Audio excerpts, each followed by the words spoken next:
ব্যাপার কি খোঁজ নিতে এলাম। ব্যাপার কি আমি জানি না। ভিক্ষুক সম্পর্কিত কিছু হবে। আমি জানতেও চাইনি। আপনাকে এমন লাগছে কেন? কেমন লাগছে? মনে হচ্ছে ম্যানহোলের গর্তে কাজ করছিলেন, কাজ বন্ধ করে বেড়াতে এসেছেন, ফিরে গিয়ে আবার কাজ শুরু করবেন। এতটা খারাপ? হ্যাঁ, এতটাই খারাপ। আপনি কি গোসল করেন না করেন না? শীতের সময় কম করি। বাচ্চা পেয়ে গরম পানি দিলে আপনি কি গোসল করবেন? আমার প্রয়োজন নেই। নোংরা থাকতে ভালো লাগছে। নোংরা থাকতে ভালো লাগছে মানে? এটা কি ধরনের কথা? রসিকতা করার চেষ্টা করছি। নীলু ঠোঁট বাঁকিয়ে বলল, রসিকতা বলে আমার কাছে মনে হচ্ছে না। আপনি আসলেই নোংরা থাকতে ভালোবাসেন। যাই হোক, আমার জন্য হলেও দয়া করে পরিষ্কার পরিচ্ছন্ন হয়ে আসুন। আপনার সঙ্গে খানিকক্ষণ কথা বলি। আপনাকে নতুন এক সেট কাপড় দিচ্ছি। গায়ের কাপড় বাথরুমে রেখে আসবেন। ইস্ত্রি করে আপনার কাছে পাঠিয়ে দেওয়া হবে। আমি হাসলাম। নিতু বলল, হাসবেন না। হাসির কোনো কথা বলিনি। যান বাথরুমে ঢুকে পড়ুন। কুইক। একদল মানুষ আছে বাথরুম প্রেমিক। তারা অন্য কোনো কিছুতেই মুগ্ধ হয় না, বাথরুম দেখে মুগ্ধ হয়। আমি সেই দলে পড়ি না, কিন্তু ইয়াদের বাড়ির বাথরুমে ঢুকে খানিকক্ষণ চুপচাপ থেকে মনে মনে বলি, এ কি? আজ আবার বললাম, বাথটাব ভর্তি পানি। সে বাথটাব এত বড় যে ইচ্ছে করলে সাঁতার কাটা যায়, ডুব দেওয়া যায়। গোসল করতে করতে সঙ্গীত শ্রবণের ব্যবস্থা আছে। সঙ্গীতের কন্ট্রোল অবশ্য বাইরে। যে রেকর্ড বাজানো হবে স্পিকারের মাধ্যমে তা চলে আসবে বাথরুমে। এখন গান হচ্ছে। রবীন্দ্রনাথ বেঁচে থাকলে আহত হতেন, কারণ বাথটাবে শুয়ে আমি শুনছি তার মায়ার খেলা। সখী বলছে, ওগো কেন মিছে পিপাসা, আপনি যে আছে আপনার কাছে, নিখিল জগতে কি অভাব আছে, আছে মন্দ সমীরণ, পুষ্প বিভূষণ, কোকিল কুচিত কুঞ্জ। প্রায় ঘন্টাখানেক আমি বাথরুমে কাটিয়ে আমি বের হয়ে এলাম। গায়ে ধবধবে সাদা পায়জামা পাঞ্জাবি, একটা হালকা নীল উলের চাদর, পায়ে দিয়েছি চটি জুতো। সেগুলিও নতুন। আয়নায় নিজেকে দেখে নিজেরই লজ্জা লাগছে। নিতু বলল, বাহ, আপনাকে তো ভালো দেখাচ্ছে। আসুন চা খেতে আসুন। বিভিন্ন খাবারের জন্য এদের বিভিন্ন ঘর আছে।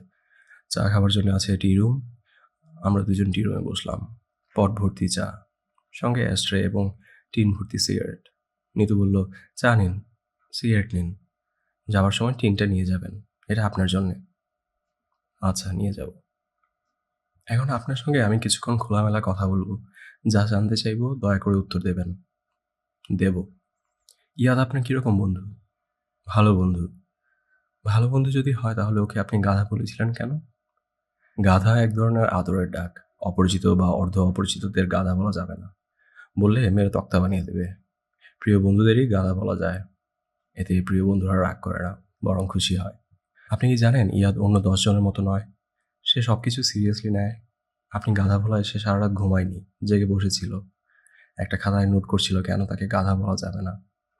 আমি হাসতে হাসতে বললাম, সে যা করছিল গাধা বলার জন্য তা কি যথেষ্ট নয়? না, যথেষ্ট নয়। ভবিষ্যতে কখনো তাকে গাধা বলবেন না, এবং তার মাথায় কোনো অদ্ভুত আইডিয়া ঢুকিয়ে দেবেন না। আমি ওর মাথায় কোনো অদ্ভুত আইডিয়া ঢোকাইনি। ঢুকিয়েছেন। আপনি ওকে বলেছেন ভিক্ষুকদের জানতে হলে ভিক্ষুক হতে হবে, ওদের সঙ্গে থাকতে হবে, ওদের মতো ভিক্ষা করতে হবে। বলেননি এমন কথা? বলেছি। আপনি তা বিশ্বাস করেন? করি। তার মানে আপনি বলতে চাচ্ছেন কেউ যদি পিঁপড়াদের সম্পর্কে গবেষণা করতে চায়, তাহলে তাকে পিঁপড়াদের সঙ্গে থাকতে হবে, পিঁপড়াদের খাবার খেতে হবে। ওদের ভালো-মন্দ জানতে হলে তাই করতে হবে, কিন্তু সে উপায় নেই। ভিক্ষুকদের ব্যাপারে উপায় আছে। তাছাড়া পিঁপড়া মানুষ না, ভিক্ষুকরা মানুষ। আমি যে আপনাকে কি পরিমাণ অপছন্দ করি তা কি আপনি জানেন? না, জানি না। মাকড়সা আমি যতটা অপছন্দ করি, আপনাকে তার চেয়ে বেশি অপছন্দ করি। আজ আমি বারান্দায় বসেছিলাম। আপনি যখন আসছিলেন তখন ইচ্ছা করছিল টুটি-ফুটিকে বলি, ধর ওই লোকটাকে, ছিঁড়ে টুকরো, টুকরো করে ফেল। বলেই ফেলতাম। নিজেকে সামলেছি। আমি নিজেকে কন্ট্রোল করেছি। আজ যা করেছি অন্য একদিন যে তা করতে পারবো না তা তো না। একদিন হয়তো সত্যিই কুকুর লেলিয়ে দেব। নিন আর ১ কাপ চা খান। আমি আর ১ কাপ চা নিলাম। কিন্তু বলল, আপনার সঙ্গে অনেক গল্প প্রচলিত আছে। আপনি নাকি মহাপুরুষ জাতীয় মানুষ। মানুষের ভবিষ্যৎ বলতে পারেন। আমি তার এক বিন্দুও বিশ্বাস করি না। আমি নিজেও করি না। কিন্তু কেউ, কেউ করে। আপনার অদ্ভুত জীবনযাপন প্রণালীর জন্যই করে। নোংরা কাপড় পরে রাস্তায়, রাস্তায় ঘুরে বেড়ালেই মানুষ মহাপুরুষ হয় না। যদি হতো তাহলে ঢাকা শহরে ৩ লক্ষ মহাপুরুষ থাকতো। এই শহরের রাস্তায় ঘুরে বেড়ানো মানুষের সংখ্যা ৩ লক্ষ। বুঝতে পারছেন? পারছি। আপনার কোনো ক্ষমতা নেই তা বলছি না। একটা ক্ষমতা আছে। ভালোই আছে। সেটা হলো সুন্দর করে কথা বলা। আপনি যা বলেন তাই সত্য বলে মনে হয়। বিশ্বাস করতে ইচ্ছা করে। এই ক্ষমতা নিম্ন শ্রেণীর ক্ষমতা। রাস্তায়, রাস্তায় যারা ওষুধ বিক্রি করে তাদেরও এই ক্ষমতা আছে। আপনি যদি দাঁতের মাজন কিংবা সর্বব্যথা নিবারণী ওষুধ বিক্রি করেন তাহলে বেশ ভালো বিক্রি করবেন। নিতুর সঙ্গে অন্যদের এক জায়গায় বেশ ভালো অমিল আছে। রাগের কথা বলতে, বলতে অন্যদের রাগ পড়ে যায়। নিতুর পড়ে না। তার রাগ বাড়তেই থাকে। আস্তে, আস্তে মুখ লাল হতে থাকে। একসময় সারা মুখ লাল টকটকে হয়ে যায়। এখন যেমন হয়েছে। নিতু বলল, "আমি অনেক কথা বললাম। আপনি তার উত্তরে কিছু বলতে চাইলে বলতে পারেন।" আমি কিছু বলতে চাইছি না। "তাহলে আপনি কি স্বীকার করে নিলেন আমি যা বললাম সবই সত্যি?" "হ্যাঁ।" "ইন দ্যাট কেস আপনি কি আমার পরামর্শ শুনবেন?" "হ্যাঁ, শুনব।" "আপনি একজন সাইকিয়াট্রিস্টের সাথে কথা বলুন। আপনার মধ্যে যেসব অস্বাভাবিকতা আছে, একজন ভালো সাইকিয়াট্রিস্ট তা দূর করতে পারবে। আপনি অনেকদিন থেকেই মহাপুরুষের ভূমিকায় অভিনয় করছেন। অভিনয় করতে, করতে আপনার ধারণা হয়েছে আপনি একজন মহাপুরুষ। এরকম কোনো ধারণা আমার হয়নি। হয়েছে। ইয়াদের কাছে শুনেছি আপনি মজনু মিয়ার ভাত মাছের হোটেল নামে একটা হোটেলে ভাত খান। সেখানে এক রাতে বললেন হোটেলের মালিক ২ দিন আসবে না। এবং এই বলে কর্মচারীদের প্ররোচিত করলেন রোস্ট পোলাও রাঁধার জন্যে। করেননি? হ্যাঁ, করেছি। এগুলো হচ্ছে মহাপুরুষ সিনড্রোম। নিজেকে আপনি অলৌকিক ক্ষমতাসম্পন্ন ভাবতে শুরু করেছেন। মজনু মিয়া কিন্তু ২ দিন ঠিকই হোটেলে আসেনি। তা আসেনি। কাকতালীয় ব্যাপার। মাঝে, মাঝে কাকতালীয় ব্যাপার ঘটে। কেউ, কেউ সেসব ব্যাপার কাজে লাগাতে চেষ্টা করে, যেমন আপনি করেছেন। আপনি একজন অসুস্থ মানুষ। আপনার চিকিৎসা হওয়া দরকার। আমি হাই তুলতে, তুলতে বললাম, "আমি চিকিৎসা করাবো। আপনি সাইকিয়াট্রিস্টের ঠিকানা দিন।" "সত্যি করাবেন?" "হ্যাঁ, সত্যি। আমার কাছে কার্ড আছে। কার্ড দিয়ে দিচ্ছি। আমি টেলিফোনে উনার সঙ্গে কথা বলে রাখব।" "আচ্ছা, আজ তাহলে উঠি?" "আপনার বন্ধুর জন্যে অপেক্ষা করবেন না?" আমি হাই তুলতে, তুলতে বললাম, "ও আজ রাতে ফিরবে না।" কিন্তু তীক্ষ্ণ গলায় বলল, "তার মানে কি? আপনি কি বলতে চাচ্ছেন? আপনি কি আপনার তথাকথিত অলৌকিক ক্ষমতার নমুনা আমাকে দেখাতে চাচ্ছেন? আমাকে ভড়কে দিতে চাচ্ছেন?" "তা না, আপনি শুধু, শুধু রাগ করছেন। আমার মনে হচ্ছে ইয়াজ আজ রাতে বাসায় ফিরবে না। তাই বললাম।" "শুনুন হিমু সাহেব, আমার সঙ্গে চালাকি করতে যাবেন না। আমি চালাকি পছন্দ করি না।" নিতু আমাকে বারান্দা পর্যন্ত এগিয়ে দিতে এলো। টুটি-ফুটি বারান্দায় বসেছিল। নিতুকে দেখেই উঠে দাঁড়ালো। লেজ নাড়তে লাগলো। লেজ নাড়া দিয়ে কুকুর কি বোঝাতে চেষ্টা করে? লেজ নেড়ে সে কি বলে, "আমি তোমাকে ভালোবাসি?" ভালোবাসার পরিমাণও কি সে লেজ নেড়ে প্রকাশ করে? কেউ কি এই বিষয়টি নিয়ে রিসার্চ করেছে? ইয়াদের মতো কেউ একজন এসে ব্যাপারটা নিয়ে রিসার্চ করলেই পারে। কুকুরের লেজ এবং ভালোবাসা। আমি মেসে ফিরলাম না। এত সকাল ফেরা ঠিক হবে না। ইয়াদ হয়তো বসে আছে। রাস্তায় হাঁটতেও ইচ্ছা করছে না। ক্লান্তি লাগছে। কেন জানি মাথায় ভোঁতা ধরনের যন্ত্রণা হচ্ছে। মেসে ফিরে যাওয়াই ভালো। মাথার এই যন্ত্রণা ইদানিং আমাকে কাবু করে ফেলেছে। হালকাভাবে শুরু হয়, শেষের দিকে ভয়াবহ অবস্থা। একসময় ইচ্ছা করে কাউকে ডেকে বলি, "ভাই, আপনি আমার মাথাটা ছুরি দিয়ে কেটে শরীর থেকে আলাদা করে দিতে পারবেন?" রূপার চিঠি এখনো পড়া হয়নি। বিছানায় শুয়ে, শুয়ে চিঠিটা পড়া যায়। আমি একটা রিকশা নিয়ে নিলাম। ইয়াদ আমার জন্য মেসে বসে নেই। এটা একটা সুসংবাদ। আগের মতো টাইপ করা ইংরেজি নোট রেখে গেছে। "খুঁজে পাচ্ছি না। জরুরি প্রয়োজন। দয়া করে যোগাযোগ করো। ভিডিও ক্যামেরাও কিনেছি। ইয়াদ।" দরজা বন্ধ করে শুয়ে পড়ার সময় মনে হলো রূপার চিঠিটি আমার সঙ্গে নেই। নিজেদের বাসায় পুরনো কাপড়ের সঙ্গে ফেলে এসেছি। কাপড়গুলি ইতিমধ্যে নিশ্চয়ই ধোপার বাড়িতে চলে গেছে। মাথার যন্ত্রণা বাড়ছে। এই অসহ্য তীব্র যন্ত্রণার উৎস কি? তীব্র আনন্দ যিনি দেন, তীব্র ব্যথাও কি তারই দেয়া? কিন্তু তা তো হওয়ার কথা না। যিনি পরম মঙ্গলময়, ব্যথা তার সৃষ্টি হতে পারে না। পাশের ঘরে হইচই হচ্ছে। তাস খেলা হচ্ছে নিশ্চয়ই। আজ বৃহস্পতিবার। সপ্তাহে এই একটা দিন মেসে তাস খেলা হয়। শুধু তাস না, অতি সস্তায় বাংলা মদ আনা হয়। যারা এই জিনিস খান না, তারাও দু-এক চুমুক খান। সারা রাতই তাদের আনন্দিত কথাবার্তা শোনা যায়। এই আনন্দও কি তার দেয়া? ধুমধুম করে দরজায় কিল পড়ছে। আমি ঘুমের ঘোরে বললাম, "কে?" কেউ জবাব দিল না। দরজায় শব্দ হতে থাকলো। আমার সমস্যা হচ্ছে শীতের ভোরে একবার ল্যাপের ভেতর থেকে বের হলে আবার ঢুকতে পারি না। এখনো ঠিকমতো ভোর হয়নি। চারদিক আঁধার হয়ে আছে। কাঁচের জানালায় গাঢ় কুয়াশা দেখা যাচ্ছে। এত ভোরে আমার কাছে আসার মতো কে আছে ভাবতে, ভাবতে দরজা খুলে দেখি ইয়াদ। এই প্রচণ্ড শীতে তার গায়ে একটা ট্রেকিং স্যুট, পায়ে কেডস জুতা। নিশ্চয়ই দৌড়ে এসেছে, চোখ মুখ লাল, বড় বড় করে শ্বাস নিচ্ছে। ইয়াদ বলল, জগিং করতে বের হয়েছিলাম, ভাবলাম একটা চান্স নিয়ে দেখি তোকে পাওয়া যায় কিনা। কতবার যে এসেছি তোর খোঁজে, এ কদিন কোথায় ছিলি? আমি জবাব না দিয়ে বাথরুমে ঢুকে গেলাম। বাথরুমে দরজা ঠেলে ইয়াদও ঢুকে গেল। আমি মুখে পানি দিচ্ছি, ইয়াদ পাশে। সে বলল, ছিলি কোথায় তুই? ইয়াদের স্বভাব চরিত্রের একটি ভালো দিক হচ্ছে অধিকাংশ প্রশ্নেরই সে কোনো জবাব শুনতে চায় না। প্রশ্ন করা প্রয়োজন বলেই প্রশ্ন করে, জবাব দিলে ভালো, না দিলে ক্ষতি নেই। সে প্রশ্ন করে যাবে তার মনের আনন্দে। হিমু, কি কাল রাতে আমার বুকে তুই খামোখা ভয় দেখালি কেন? ভয় দেখিয়েছি? অফকোর্স ভয় দেখিয়েছিস। তুই তাকে বললি আমি নাকি রাতে ফিরবো না। এদিকে আমি সত্যি সত্যি আটকা পড়ে গেলাম ছোট খালার বাসায়। ফিরতে ফিরতে রাত 2টা বেজে গেছে। এসে দেখি নিতুর মাথায় পানি ঢালা হচ্ছে। পরিচিত অপরিচিত সব জায়গায় টেলিফোন করা হয়েছে। ম্যানেজারকে পাঠানো হয়েছে সব হাসপাতালে খোঁজ নিয়ে আসতে। ম্যানেজার বেটা গাড়ি নিয়ে বের হয়ে সেই গাড়ি ড্রেনে ফেলে দিয়েছে। এই অবস্থা? হ্যাঁ, এই অবস্থা। নিতুর হাইপার টেনশন আছে, অল্পতেই এমন নার্ভাস হয়। ওর একজন পোষা সাইকিয়াট্রিস্ট আছে, 2 দিন পর পর তার কাছে যায়, এক গাদা করে টাকা দিয়ে আসে। তোর তো টাকা খরচ করার পথ নেই, কিছু খরচ হচ্ছে, মন্দ কি? টাকা কোনো সমস্যা না, নিতুই সমস্যা। অল্পতেই এত আপসেট হয়, এই কারণেই তোকে খুঁজছি। নিতুকে সামলানোর ব্যাপারে কি করা যায়? সামলানোর দরকার কি? দরকার আছে। তোর প্রস্তাব আমি গ্রহণ করেছি। ভিখিরি হয়ে যাব। 7 দিনের ক্র্যাশ প্রোগ্রাম। 7 দিন ভিখিরি হয়ে ওদের সঙ্গে সঙ্গে ঘুরবো, ভিক্ষা করব। 7 দিনে কিছু হবে না। কদিন লাগবে? 2 বছর। বলিস কি? ঠিকমতো ওদের জানতে হলে ওদের একজন হতে হবে। ওদের একজন হতে সময় লাগবে। নিতুকে সামলাবো কি করে? যারা ছোটখাটো ঘটনাতে আপসেট হয় তারা বড় ঘটনায় সাধারণত আপসেট হয় না। নিতু সামলে উঠবে। আরও বেশি বেশি করে সাইকিয়াট্রিস্টের কাছে যাবে। তুই ঘর ছাড়ছিস কবে? ইয়াদ বিরক্ত গলায় বলল, আমাকে জিজ্ঞেস করছিস কেন? এটা তো তোর উপর নির্ভর করছে। আমি মানসিকভাবে প্রস্তুত। তুই বললেই শুরু করব। তুই একটা ডেট বল, আমি নিতুকে বলি। আমি ডেট বলবো কেন? তুইও তো যাবি আমার সঙ্গে। আমি একা পথে পথে ভিক্ষা করব? হ্যাঁ করবি। তোরই ভিক্ষুকদের জীবন চর্চা দরকার, আমার না। তুই আমার সঙ্গে যাচ্ছিস না? না। ও মাই গড, আমি তো ধরেই রেখেছি তুই যাচ্ছিস। সেইভাবেই প্রস্তুতি নিয়েছি। সকালবেলা খালি পেটে আমি সিগারেট খেতে পারি না। শুধুমাত্র বিরক্তিতে আমি সিগারেট ধরালাম। বিরক্তিভাব গলার স্বরে যথাসম্ভব ফুটিয়ে তুলে বললাম, তুই ভিক্ষা করতে যাবি, সেখানেও একজন ম্যানেজার নিয়ে যেতে চাস? তুই ভিক্ষা করবি, তোর ম্যানেজার টাকা পয়সা হিসাব রাখবে, খাওয়া দাওয়া দেখবে, ইট বিছিয়ে আগুন করে পানি ফোটাবে যাতে তুই ফুটন্ত পানি খেতে পারিস। যা বেটা গাধা। ইয়াদ আহত গলায় বলল, গাধা বলছিস কেন?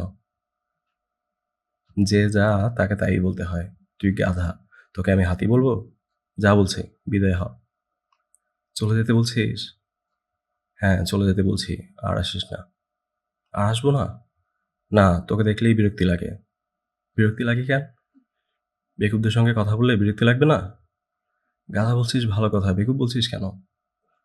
বাথরুমে ঢুকে পড়েছিস, এই জন্যে বেকুব বলেছি। ইয়াদ বলল, ভুল করে বাথরুমে ঢুকে পড়েছি, খেয়াল করিনি। যাই। আমি ওর দিকে না তাকিয়ে বললাম, আচ্ছা যা, আর আসিস না। ইয়াদ বের হয়ে গেল। আমার মনে হলো এতটা কঠিন না হলেও বোধহয় হতো। তবে আমার কাছ থেকে এ ধরনের ব্যবহার পেয়ে সে অভ্যস্ত।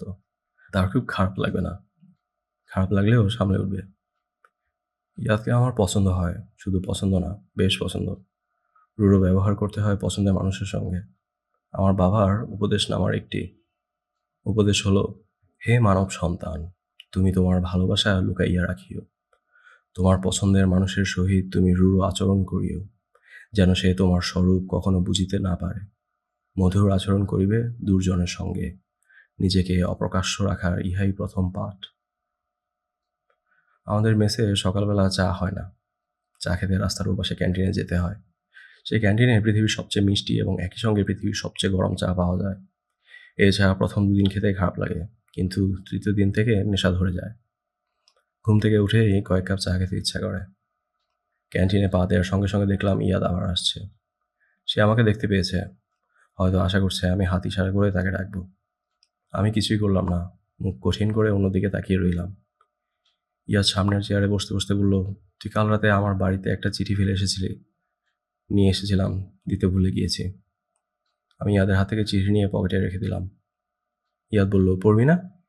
একসময় পড়বো, তার নেই। নিতু বলে দিয়েছে এটা নাকি জরুরি চিঠি। ও পড়েছে বুঝি? ইয়াদ অপ্রস্তুত গলায় বলল, মনে হয় পড়েছে। ও খুব সন্দেহবাতিক, হাতের কাছে খাম পেলে খুলে পড়ে ফেলে। খামে যার নামই থাকুক সে পড়বেই। সরি। তোর সরি আবার কিছু নেই। চা খাবি? খাবো। আমি ইয়াদকে চা দিতে বলে উঠে দাঁড়ালাম। সে বিস্মিত হয়ে বলল, যাচ্ছিস কোথায়? কাজ আছে। চাটা শেষ করি তারপর যা। সময় নেই, খুব তাড়া। আমি ইয়াদকে রেখে মেসে ফিরে এলাম। দরজা বন্ধ করে ল্যাপের ভেতর ঢুকে পড়লাম। আজ আমার কোনো প্ল্যান নেই, সারাদিন ঘুমাবো। ঘুম এবং উপবাস। সন্ধ্যায় উপবাস ভঙ্গ করব এবং বিছানা থেকে নামবো। বিশ্রামের সবচেয়ে ভালো টেকনিক হলো কুকুর কুণ্ডুলি হয়ে শুয়ে পড়া। মায়ের পেটে আমরা যে ভঙ্গিতে থাকি সেই ভঙ্গিটি নিয়ে আসা। মায়ের পেটে গাঢ় অন্ধকার, কাজেই যেখানে বিশ্রাম নিতে হবে সেই জায়গাটাও হতে হবে অন্ধকার, গাঢ় অন্ধকার। তাপ হতে হবে সামান্য বেশি, কারণ জরায়ুর তাপ শরীরের স্বাভাবিক তাপমাত্রার চেয়ে 3 ডিগ্রি বেশি। আমার ঘর এমনিতেই অন্ধকার, কম্বলে নাক মুখ ঢেকে অন্ধকার আরও বাড়ানো হলো। আমি কুণ্ডুলি পাকিয়ে শোয়া মাত্র দরজায় কড়া নড়ল। আমার মেসের মালিক এবং ম্যানেজার জীবনবাবু মিহি গলায় ডাকলেন, হিমু ভাই, হিমু ভাই। জীবনবাবুর ডাকে সাড়া দিতেই হবে এমন কোনো কথা নেই। তিনি আমার কাছে মেস ভাড়া পান না। মাসের শুরুতেই ভাড়া দেওয়া হয়েছে। ইচ্ছা করলেই চুপচাপ শুয়ে থাকা যায়। তবে তা করা সম্ভব না, কারণ জীবনবাবুর ধৈর্য রবার্ট ব্রুসের চেয়েও বেশি। তিনি ডাকতেই থাকবেন, কড়া নাড়তেই থাকবেন, সিল্কের মতো মোলায়েম গলায় ডাকবেন, চুরির শব্দের মতো শব্দে কড়া নাড়বেন, হিমু ভাই, হিমু ভাই। কি ব্যাপার, ঘুমুচ্ছেন? যদি বলি ঘুমুচ্ছি তাহলে কি বিশ্বাস করবেন? একটু আসুন, বিরাট বিপদে পড়ে গেছি। দরজা খুলতে হলো। জীবনবাবু ঘরে ঢুকে দরজা বন্ধ করে দিলেন। ফিসফিস করে বললেন, মাথায় বাড়ি পড়েছে হিমু ভাই, অকুল সমুদ্রে পড়েছি। বলুন কি ব্যাপার? জীবনবাবু গলার স্বর আরও নামিয়ে ফেললেন। কোনো সাধারণ কথাই তিনি ফিসফিস না করে বলতে পারেন না। বিশেষ কিছু নিশ্চয়ই ঘটেছে, কারণ আমি তার কোনো কথাই প্রায় শুনতে পারছি না। আর একটু জোরে বলুন জীবনবাবু, কিছু শুনতে পাচ্ছি না। প্রতি বৃহস্পতিবার মেসের 6 নম্বর ঘরে তাস খেলা হয়, জানেন তো? জানি। গতরাতে তাস খেলা নিয়ে মারামারি। মুর্শিদ সাহেব মশারির ডান্ডা খুলে জহির সাহেবের মাথায় বাড়ি মেরেছে। রক্তারক্তি কাণ্ড। আমি হাই তুলতে বললাম, জহির সাহেব কি মারা গেছেন? মারা যায় নাই, তবে বেকাতায় বাড়ি পড়লে উপায় ছিল? খুন খারাপি হলে পুলিশ আগে কাকে ধরতো? আমাকে। আমি হলাম মাইনরিটি দলের লোক, হিন্দু। সব চাপ যায় মাইনরিটির উপর। আপনারা মেজরিটি হয়ে বেঁচে গেছেন। এটাই কি আপনার বিশেষ কথা? জি। আমাকে কিছু করতে বলছেন? তাস ওদেরকে কি না খেলতে বলবো? না না না, আপনার কিছু বলার দরকার নেই। ঘটনাটা আপনাকে জানিয়ে রাখলাম। খুন খারাপি যদি সত্যি কিছু হয় তাহলে পুলিশের কাছে আমার হয়ে 2-1টা কথা বলবেন। আচ্ছা বলো, এখন তাহলে যান। আজ সারাদিন ঘুমাবো প্ল্যান করেছি। আজ হলো আমার ঘুম দিবস। জীবনবাবু নড়লেন না, চুপচাপ দাঁড়িয়ে রইলেন। আমি বললাম, আরও কিছু বলবেন? জি বলবো, মনে পড়ছে না, মনে করার চেষ্টা করছি। তেমন জরুরি কিছু না, জরুরি হলে মনে পড়তো। মনে পড়েছে, একজন মহিলা এসেছিল আপনার কাছে। রূপা? জি না, উনি না। ওনাকে তো চিনি। যিনি এসেছিলেন তাকে আগে কখনো দেখিনি। নাম বলেছিলেন? নামটা মনে পড়ছে না, স্মৃতিশক্তি পুরোপুরি গেছে। মাইনরিটির লোক তো, সারাক্ষণ টেনশনে থেকে থেকে ব্রেন গেছে। মেয়েটা কিছু বলে গেছে? মেয়ে না তো, পুরুষ মানুষ। আমাকে নাম বললেন, একবার না কয়েকবার বললেন। আপনি দয়া করে বিদায় হন। নামটা মনে করার চেষ্টা করছি, মনে পড়ছে না। বললাম না আপনাকে, ব্রেন একেবারে গেছে, কিছুই মনে থাকে না। ওই দিন দুপুরে ভাত খেতে গেছি, অতসী বলল, বাবা তুমি না একটু আগে ভাত খেয়ে গেলে। বুঝুন অবস্থা। এদিকে ব্লাড প্রেশারও নেমে গেছে। ব্লাড প্রেশার হয়েছে 60। ব্লাড প্রেশার মানুষের হয় না, গরু ছাগলের হয়। গরু ছাগলের পর্যায়ে চলে গেছে হিমু ভাই। জীবনবাবুকে বিদায় দিয়ে বিছানায় শুয়ে পড়লাম। আশঙ্কা নিয়ে শুয়ে আছি, যে কোনো মুহূর্তে ভদ্রলোকের নাম জীবনবাবুর মনে পড়বে। তিনি দরজায় ধাক্কা দিতে দিতে ডাকবেন, হিমু ভাই, হিমু ভাই। ঘুমানোর চেষ্টা করছি, লাভ হচ্ছে না। কোনোভাবেই শুয়ে আরাম পাচ্ছি না। বুক পকেটে রাখা রূপার খামটা খচখচ করছে। তার চিঠিটা পড়ে ফেলা দরকার। চিঠি পড়ার মুহূর্ত আসছে না। প্রিয় চিঠি পড়ার জন্যে প্রয়োজন প্রিয় মুহূর্তের। আমার প্রিয় মুহূর্ত হলো মধ্যরাত, যখন পৃথিবীর সব তক্ষক গম্ভীর স্বরে দুবার ডেকে ওঠে। দরজায় আবার ঠক ঠক শব্দ হচ্ছে। জীবনবাবু ডাকলেন, হিমু ভাই, হিমু ভাই। আমি জবাব না দিয়ে রূপার চিঠি বের করলাম। হিমু ভাই, বলুন, কথা কি মনে পড়েছে? জি না, মনে পড়েনি, অন্য একটা কথা বলতে এসেছি, বলবো? বলুন। তাস খেলা নিয়ে ওনাদের কিছু বলবেন না, রাগ করতে পারে। আচ্ছা, বলবো না। আর শুনুন জীবনবাবু, এখন একটা জরুরি কাজ করছি, চিঠি পড়ছি, আমাকে বিরক্ত করবেন না। ওই লোকের নাম মনে পড়লে কাগজে লিখে ফেলবেন। জি আচ্ছা। ঘরে চিঠি পড়ার মতো আলো নেই। আধো আলো আধো আধারে আমি চিঠি পড়ছি। ভেবেছিলাম তোমার জন্মদিনে উদ্ভট কিছু করে তোমাকে চমকে দেব। কি করা যায় অনেক ভাবলাম। দামি গিফটের কথা একবার মনে হয়েছিল। গিফটের ব্যাপারে তোমার আসক্তি নেই, মাঝখান থেকে টাকা নষ্ট হবে। তারপর ভাবলাম সবকটি দৈনিক পত্রিকায় এক পাতার বিজ্ঞাপন দিই। বিজ্ঞাপনে লেখা থাকবে, শুভ জন্মদিন হিমু।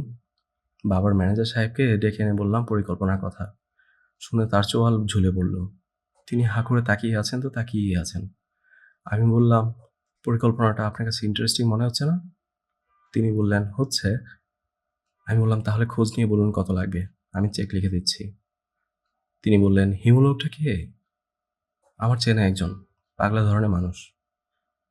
তিনি মাথা চুলকে বললেন, পাগলা ধরনের একজন মানুষের জন্মদিনের কথা যত কম লোক জানে ততই ভালো। দেশ শুদ্ধ লোককে জানিয়ে লাভ কি? ম্যানেজার চাচার কথা আমার মনে ধরল। আসলেই তো, সবাইকে জানিয়ে কি হবে? যার জানার কথা সেই তো জানবে না। তুমি নিজেই তো পত্রিকা পড়ো না। ম্যানেজার চাচা বললেন, মা, তুমি সুন্দর দেখে একটা কার্ড কিনে লিখে দাও, হ্যাপি বার্থডে। আমি ওনাকে দিয়ে আসবো। 100 টাকার মধ্যে গোলাপের তোড়া পাওয়া যায়, ওই একটাও না হয় সঙ্গে দিয়ে দেবো। আমি বললাম, আচ্ছা, তাই করব। ম্যানেজার চাচা চলে গেলেন।